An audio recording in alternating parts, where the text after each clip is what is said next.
నమస్తే, welcome to స్వతంత్ర. నేను మురళి. ముందుగా హెడ్లైన్స్ చూద్దాం. వచ్చే 2 నెలలు కీలకం. ఎన్నికల నిర్వహణపై క్యాడర్కు జగన్ దిశానిర్దేశం.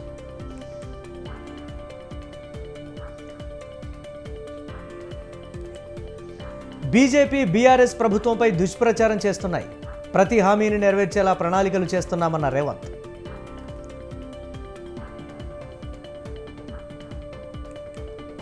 తెలంగాణకు ఎత్తిపోతలే శరణ్యం. కాస్ట్ బెనిఫిట్ చూడడం సరికాదన్న కేటీఆర్.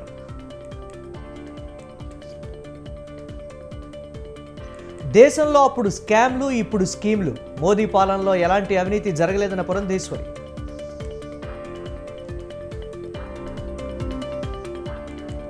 అప్పులు చేస్తూ ప్రజలపై భారం మోపుతున్నారు. ఏపీ సర్కార్పై రాజ్నాథ్ సింగ్ ఫైర్.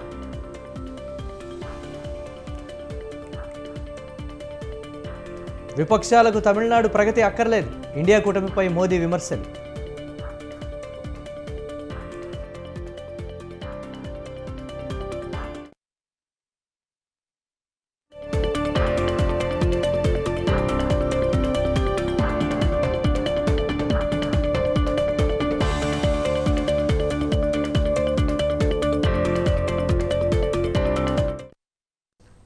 హన్మకొండ జిల్లా భీమదేవరపల్లి మండలం కొత్తకొండలో టెన్షన్ వాతావరణం నెలకొంది. కొత్తకొండలో భారీగా పోలీసులు మోహరించారు.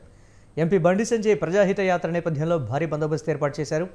ఉదయం నుండి బండి సంజయ్కి వ్యతిరేకంగా కాంగ్రెస్ నేతలు నిరసనలు చేపడుతున్నారు. బీజేపీ ఫ్లెక్సీలు చించడం, బండి సంజయ్ దిష్టిబొమ్మలు దగ్ధం చేయడంతో ఉద్రిక్త పరిస్థితులు నెలకొన్నాయి. ఎలాంటి అవాంఛనీయ ఘటనలు జరగకుండా ముందస్తు సెక్యూరిటీ ఏర్పాటు చేశామని పోలీసులు చెబుతున్నారు.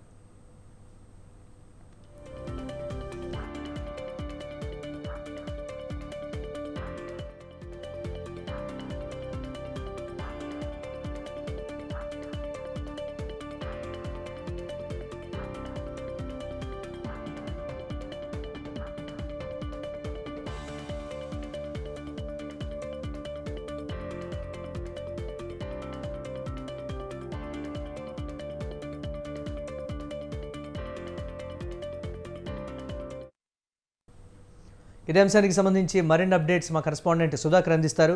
సుధాకర్, ప్రస్తుత పరిస్థితి ఏ విధంగా ఉంది? దీనికి సంబంధించి పార్టీ కార్యకర్తలు కావచ్చు, నేతలు కావచ్చు, ఏం చెప్తున్నారు? Thank you Murali.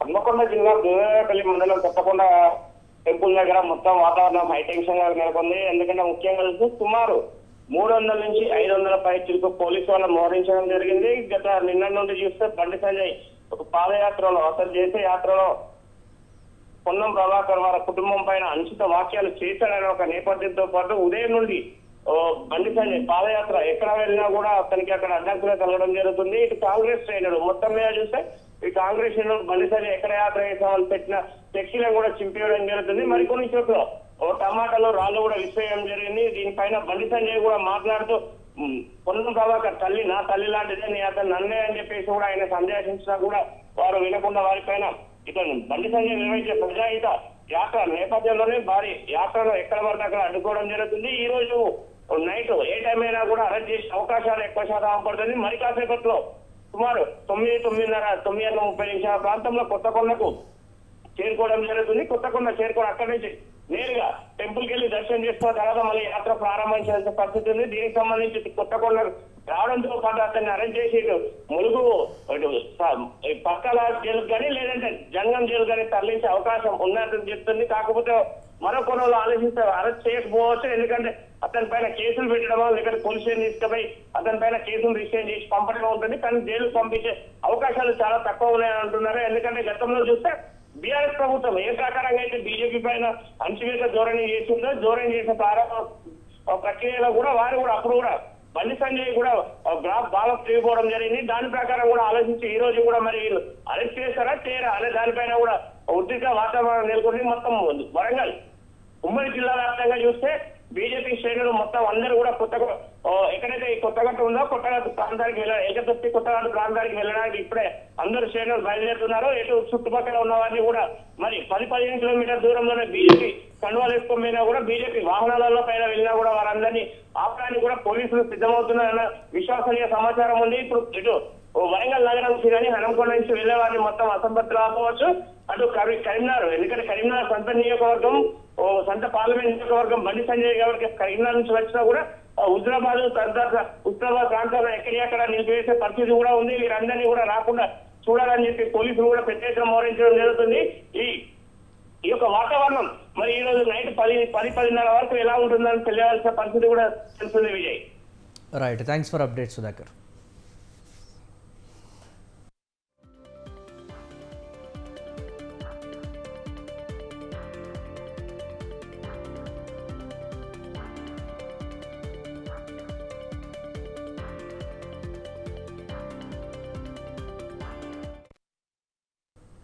Hyderabad IT software రంగానికి రాజధానిగా ఉందని ముఖ్యమంత్రి రేవంత్ రెడ్డి అన్నారు.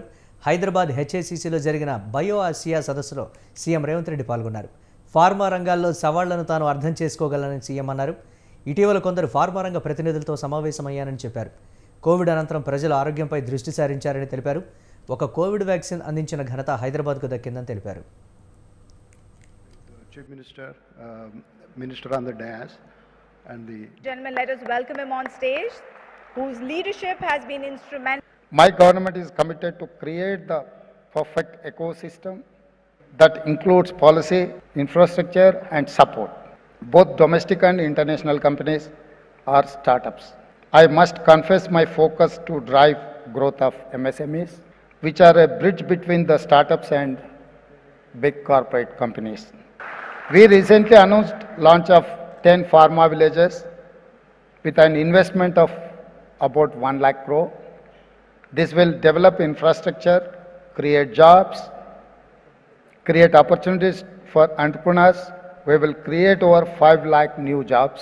At the recently concluded World Economic Forum in Davos, we got 40,232 crore investment in my state.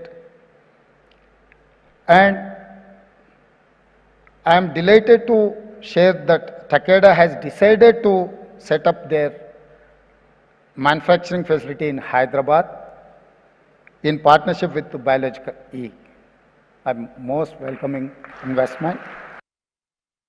My government is committed to create the perfect. Hyderabad వేదికగా నూతన ఆవిష్కరణలు ఆనందంగా ఉందని ఐటీ మంత్రి శ్రీధర్ బాబు అన్నారు. జీవ వైవిధ్య రంగంలో అంతర్జాతీయ ఖ్యాతిని విస్తరించడానికి ఈ వేదిక ఉపయోగపడుతుందన్నారు. ప్రపంచ వేదికపై తెలంగాణ జీవ వైద్య రంగం అభివృద్ధికి ఈ సదస్సు దోహదం చేస్తుందని తెలిపారు. Over the last 20 years, Sri Revanth Reddy Garu and I were in Davos for the World Economic Forum annual meeting last month. I am proudly stating that, the state has got 40,232 crores investments, which speaks volume about the confidence of the investors which they have in our governance, in our new government. Aligned with BioAsia, I had the pleasure of inaugurating the global R&D centers of BMS and the Providence yesterday. Between the life sciences, between the pharma industry, between the policy, between the regulatory agencies. The new life sciences policy, which is not there anywhere in the country. The new dynamic entrepreneurial life sciences policy will be annual in the next few months from now. This will be aimed at positioning our Telangana as an important nodal in the global value chain for the life sciences sector. మొన్న వాళ్ళు ఇప్పుడు వీళ్ళు. అవును, Kaleshwaram project గురించి వాస్తవాలను ప్రజలకు వివరించడమే లక్ష్యంగా కొద్ది రోజుల క్రితమే కాంగ్రెస్ పార్టీ ప్రజాప్రతినిధులు మేడిగడ్డ వెళ్ళిరాగా ఇప్పుడు మేము సైతం అంటోంది బీఆర్ఎస్. హస్తం పార్టీ కాళేశ్వరం విషయంలో దుష్ప్రచారం చేస్తోందని ఆరోపించిన గులాబీ పార్టీ నేతలు మార్చి 1 నుంచి చలో మేడిగడ్డకు పిలుపునిచ్చారు. మొత్తం ప్రాజెక్టు విషయంలో వాస్తవాలను ప్రజల దృష్టికి తీసుకొస్తామని చెప్తున్నారు.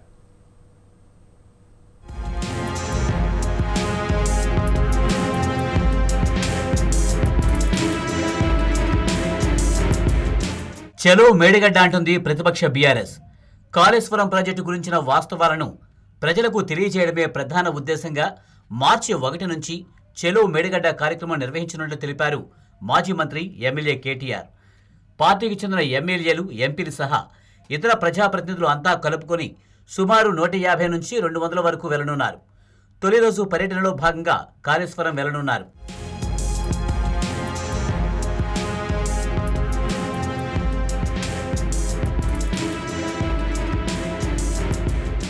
మేడిగడ్డలో మొత్తం 84 పిల్లర్లు ఉంటే 3 మాత్రమే కుంగిపోయాయన్నారు కేటీఆర్.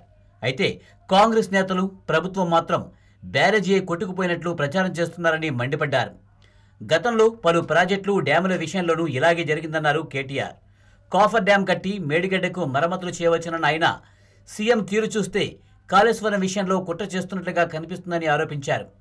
కాళేశ్వరం అంటే ఒక బ్యారేజీ కాదన్న కేటీఆర్ 15 రిజర్వాయర్లు, 21 పంప్ హౌస్లు, 210 కిలోమీటర్ల సొరంగాలని వెల్లడించారు. హస్తం పార్టీ గతంలో చేపట్టింది జలయజ్ఞం కాదని ధనయజ్ఞమని ఆరోపించారు కేటీఆర్. కాళేశ్వరం అంటే ఒక మేడిగడ్డ మాత్రమే అన్నట్టు, కాళేశ్వరం అంటే ఒక బరాజ్ మాత్రమే అన్నట్టు కొంతమంది తెలిసి తెలవక, తెలిసి కూడా కావాలని ప్రజల్ని తప్పుదోవ పట్టించడానికి కూడా మాట్లాడుతున్న పరిస్థితి. అసలు కాళేశ్వరం అంటే ఏమిటి అనేది రాష్ట్ర ప్రజలకు ఈరోజు చెప్పదలుచుకున్నాం. దాంతోపాటు తప్పకుండా రాష్ట్ర ప్రజలకు, అదేవిధంగా కొంతమంది తెలిసి తెలియక మాట్లాడుతున్న వాళ్ళకు కూడా సజీవంగా చూపెట్టాలన్న ఉద్దేశంతో మేము మేడిగడ్డకు కూడా బయలుదేరిపోబోతా ఉన్నాం. మరి పెద్దలు కేసీఆర్ గారు నల్లగొండ సభలో, బహిరంగ సభలోనే స్పష్టంగా చెప్పారు, మీరు పోవడం కాదు మేమే పోతాము నల్లగొండకి, మన మేడిగడ్డకి. మేడిగడ్డ మాత్రమే కాదు, అన్నారం పోతాము, సుందిల్ల పోతాము, మొత్తం కాళేశ్వరం ప్రాజెక్టు యొక్క సమగ్ర స్వరూపాన్ని ప్రజలకు అర్థమయ్యేటట్టు వాళ్లకు సజీవంగా చూపెడతాము అనే మాట కూడా ఈ సందర్భంగా నేను విజ్ఞప్తి చేస్తా ఉన్నా.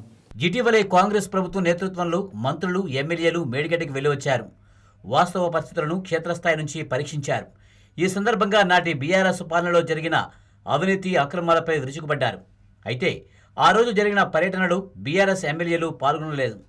అదే సమయంలో కృష్ణా ప్రాజెక్టులను కేఆర్ఎంబీకి అప్పగించే విషయంలో రేవంత్ సర్కార్ వైఖరి ఎండగడుతూ నల్గొండలో గులాబీ పార్టీ భారీ సభ నిర్వహించింది. సర్కార్ తీరుపై దుమ్మెత్తి పోసింది. అయితే మేడిగడ్డ విషయంలో రేవంత్ ప్రభుత్వం అసత్యాలు ప్రచారం చేస్తుందని ఆరోపిస్తూ ఇప్పుడు మార్చి 1 నుంచి చెలో మేడిగడ్డకు పిలుపునిచ్చింది. ప్రాజెక్ట్ కానీ మేమే నిందించలేదే, కడం కట్టిన వాళ్ళదే తప్పు అని ఈరోజు మేము నిందించలేదు. వేరే రాష్ట్రాల్లో గుజరాత్లో మత్సు అనే డ్యాంలో 79లో కూలిపోతే 2000 మంది చనిపోయినారు. పోలవరం డయాఫ్రామ్ వాల్ కూడా దెబ్బతింటే దాన్ని కూడా రిపేర్ చేస్తూ ఉన్నారు. సిక్కింలో, వెస్ట్ బెంగాల్లో తీస్తా నది మీద గత ఏడాది వరదలకు అక్కడ డ్యామ్లు దెబ్బతిన్నాయి. ఇవన్నిటికీ కూడా ఇంజనీరింగ్ సొల్యూషన్స్ కూడా ఉన్నాయి. ఇవాళ మేడిగడ్డలో ఒక చిన్న ప్రమాదం జరిగింది. సింపుల్గా కాఫర్ డ్యామ్ కట్టి దాన్ని రిపేర్ చేయొచ్చు. ఇది నేను చెప్పట్లా, ఇది ఒక కాఫర్ డ్యామ్ ఎట్లుంటుందంటే ఇట్లుంటుంది.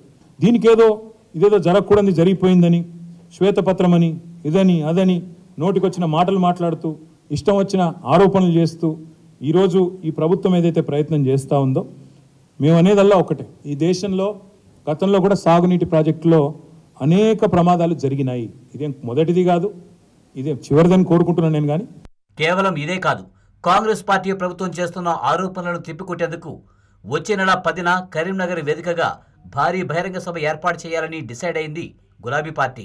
మాజీ సీఎం కేసీఆర్ ఈ సభకు హాజరు కానున్నట్లు తెలుస్తోంది.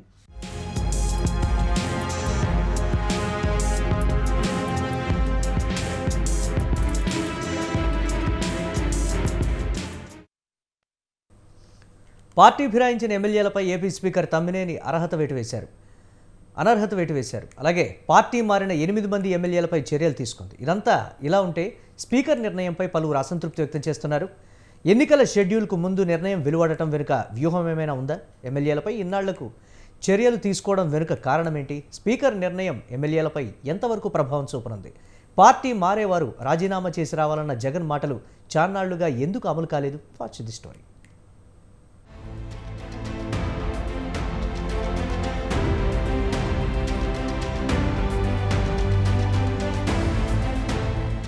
ఏపీ స్పీకర్ తమ్మినేని సీతారాం కీలక నిర్ణయం తీసుకున్నారు. పార్టీ ఫిరాయించిన 8 మంది ఎమ్మెల్యేలపై అనర్హత వేటు వేశారు. అంతకుముందు ఫిరాయింపులపై ఎమ్మెల్యేలను స్పీకర్ వివరణ కోరారు. అనంతరం వారిపై వచ్చిన ఫిర్యాదులను పరిశీలించి నిర్ణయం తీసుకున్నారు. పార్టీ ఫిరాయింపుదారుల్లో వైసీపీకి చెందిన 4, టీడీపీకి చెందిన 4 ఎమ్మెల్యేలు ఉన్నారు.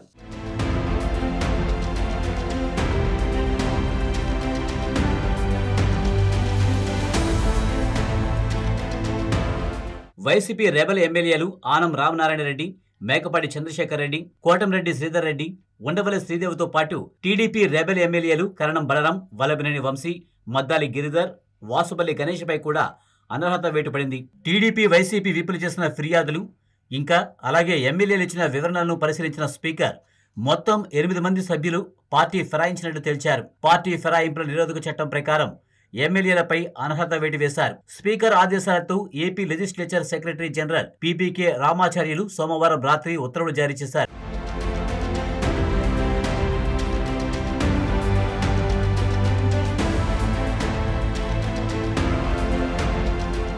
అయితే స్పీకర్ నిర్ణయంపై పలువురు అసహనం వ్యక్తం చేస్తున్నారు. ఎన్నికలకు ముందు ఎమ్మెల్యేలపై చర్యలు తీసుకోవడంపై అనుమానం వ్యక్తం చేస్తున్నారు.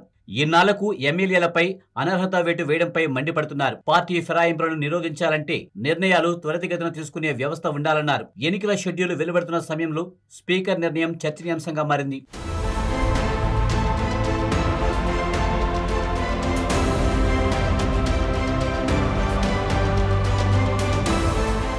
పార్టీ ఫిరాయింపుదారుల్లో ఒకరైన కోటమిరెడ్డి శ్రీధర్రెడ్డి స్పీకర్ నిర్ణయంపై స్పందించారు. అనర్హత వేటు వల్ల తమకు ఎలాంటి నష్టం లేదన్నారు. ఈ ఎపిసోడ్ లో వైసీపీ ప్రభుత్వం సాధించింది ఏమీ లేదని ఎద్దేవా చేశారు.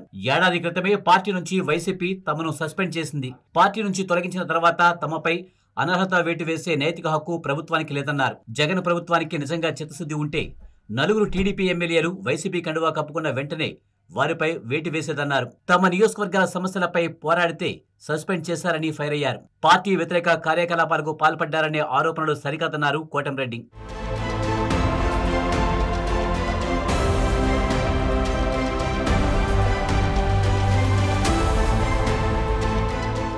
మరో 2 నెలల్లో ఎన్నికల నోటిఫికేషన్ రాబోతుంది. స్పీకర్ నిర్ణయం తీసుకోవాలంటే పార్టీ ఫిరాయించిన వెంటనే ఎమ్మెల్యేలపై చర్యలు తీసుకోవాల్సిందని విశ్లేషకుల మాట. ఇది పక్కా ఎన్నికల వ్యూహమే అంటున్నారు పలువురు.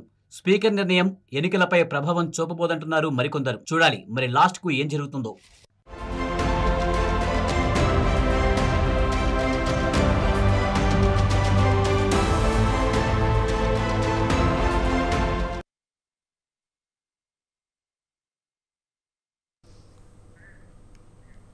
రెండు 2024 లోక్సభ ఎన్నికల్లో గెలిపెవరిది? మరోసారి గెలిచి ఎన్డీఏ సర్కార్ కేంద్రంలో హ్యాట్రిక్ కొడుతుందా, లేక ఇండియా కూటమి అధికారాన్ని కైవసం చేసుకుంటుందా? ఇక 2 తెలుగు రాష్ట్రాలైన ఏపీ, తెలంగాణలో జరగనున్న పార్లమెంట్ ఎన్నికల్లో ఎవరు సత్తా చాటబోతున్నారు? దీనిపైన ఇప్పుడు అందరి దృష్టి. ఈ నేపథ్యంలోనే వి ప్రిసైడ్ అనే సంస్థ తాజా సర్వే చేసింది. సర్వేలో విస్తుపోయే ఫలితాలు కనిపించాయి. నరేంద్ర మోదీ ఆధ్వర్యంలో ఎన్డీఏ కూటమి హ్యాట్రిక్ ఖాయమని సర్వే స్పష్టం చేసింది.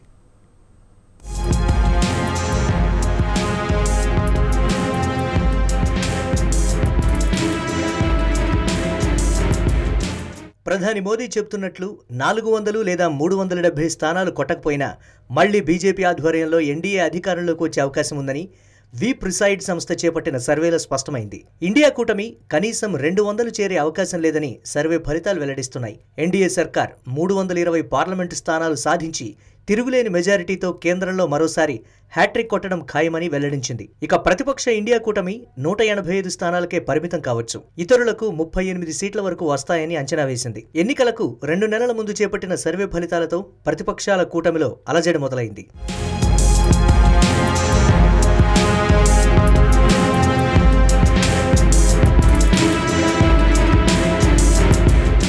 ఆంధ్రప్రదేశ్లో జగన్మోహన్ రెడ్డి ఆధ్వర్యంలోని వైసీపీకి ఎదురుదెబ్బ తప్పదని వి ప్రిసైడ్ సంస్థ సర్వేలో తేటతెల్లమైంది. ఏపీలో టీడీపీ జనసేన కూటమి హవా ఖాయమని సర్వే స్పష్టం చేసింది. టీడీపీ జనసేన కూటమికి 21 ఎంపీ స్థానాలు దక్కుతాయని పేర్కొంది. ఇక మరోసారి అధికారం కైవసం చేసుకోవాలని భావిస్తున్న వైసీపీ కేవలం 4 సీట్లు మాత్రమే గెలుస్తుందని తెలిపింది. ఇక తెలంగాణలో ఇండియా కూటమికి అంటే కాంగ్రెస్ సహా ఇండియా కూటమిలో ఉన్న పార్టీలకు కలిపి 11 స్థానాలు వస్తాయని తెలిపింది. బీజేపీకి 3, బీఆర్ఎస్కు 2, ఎంఐఎంకు 1 లోక్సభ సీట్లు వస్తాయని అంచనా వేసింది.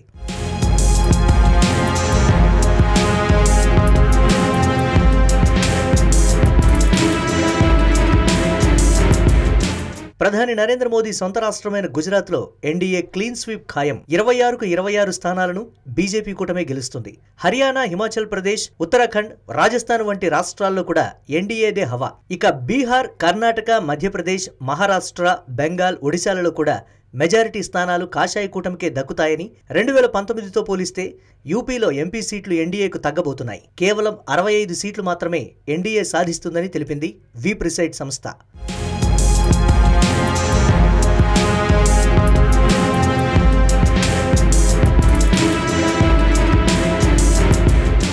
ఇండియా కూటమి ఆధిక్యం చూపే రాష్ట్రాల విషయానికొస్తే కేరళ, తమిళనాడు రాష్ట్రాలు ప్రధానంగా కనిపిస్తున్నాయి. పంజాబ్లోనూ ఎన్డీఏకు కేవలం 1 సీటే దక్కుతుందని, ఇండియా కూటమిలోని ఆప్కు 7, కాంగ్రెస్కు 4, శిరోమణి అకాలీదళ్కు 1 స్థానం లభిస్తుందని స్పష్టమైంది. దేశంలో ఎన్డీఏకు ఇండియా కూటమి గట్టిగా పోటీ ఇచ్చే రాష్ట్రాల్లో బెంగాల్, బీహార్, జార్ఖండ్, మహారాష్ట్ర ముఖ్యమైనవి.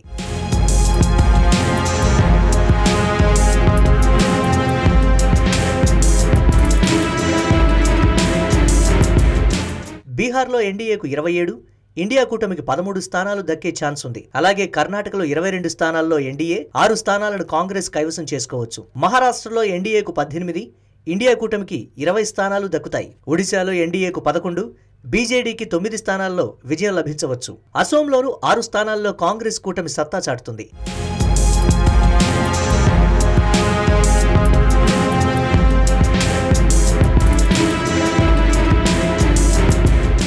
దాదాపు 73,000 మంది ఓటర్లతో విస్తృతంగా సర్వే చేశారు. 2024 జనవరి 6 నుంచి ఫిబ్రవరి 13 వరకు ప్రాంతాల వారీగా, నియోజకవర్గాల వారీగా సర్వే చేసింది.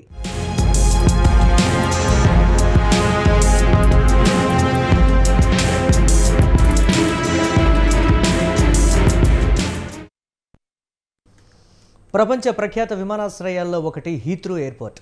హీత్రూ విమానాశ్రయం నుంచి 30 లక్షల పౌండ్ల ఇమ్మిగ్రేషన్ కుంభకోణానికి పాల్పడిన బ్రిటిష్ ఎయిర్వేస్ ఉద్యోగిపై భారతదేశంలో ఆరోపణలు వెల్లువెత్తుతున్నాయి. ఆ వ్యక్తి ఆచూకీ కోసం బ్రిటిష్ పోలీసులు భారత్లోని పోలీసులతో కలిసి గాలిస్తున్నారు.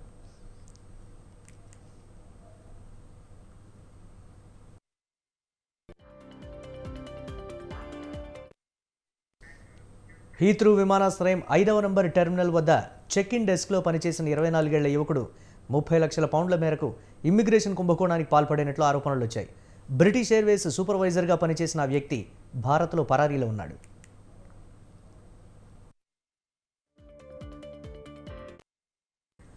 ఎయిర్పోర్టులో ఉన్న చిన్న లొసుగును వాడుకొని కీలకమైన వీసా పత్రాలు లేకున్నా బ్రిటిష్ ఎయిర్లైన్స్ నెట్వర్క్ ద్వారా పలువురు వెళ్లేందుకు వీలు కల్పించాడు. అందుకుగాను ఒక్కొక్క వ్యక్తి నుంచి 25,000 పౌండ్లు వసూలు చేసేవాడని వెల్లడైంది.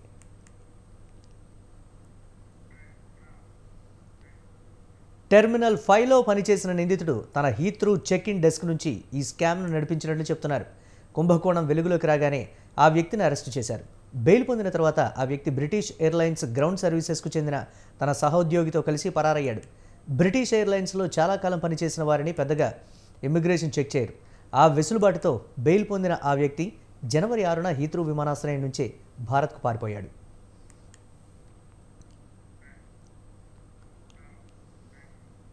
కుంభకోణానికి పాల్పడిన ఆ వ్యక్తి భారతదేశం నుంచి క్లయింట్లను టెంపరరీ విజిటర్ వీసాతో బ్రిటన్కు రప్పించి అక్కడి నుంచి వేరే చోటికి పంపించే ఏర్పాట్లు చేసేవాడు.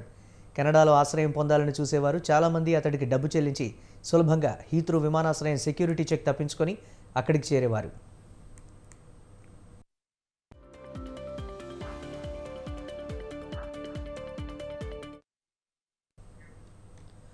బ్రిటిష్ ఎయిర్లైన్స్ విమానం ద్వారా టొరంటోకు, వాంకోవర్కో గతంలో ప్రయాణం చేసిన వారు అక్కడికి వచ్చిన వెంటనే ఆశ్రయం కోరడంతో అప్రమత్తమైన కెనడా అధికారులు చేసిన హెచ్చరికలతో ఈ కుంభకోణం వెలుగులోకి వచ్చింది.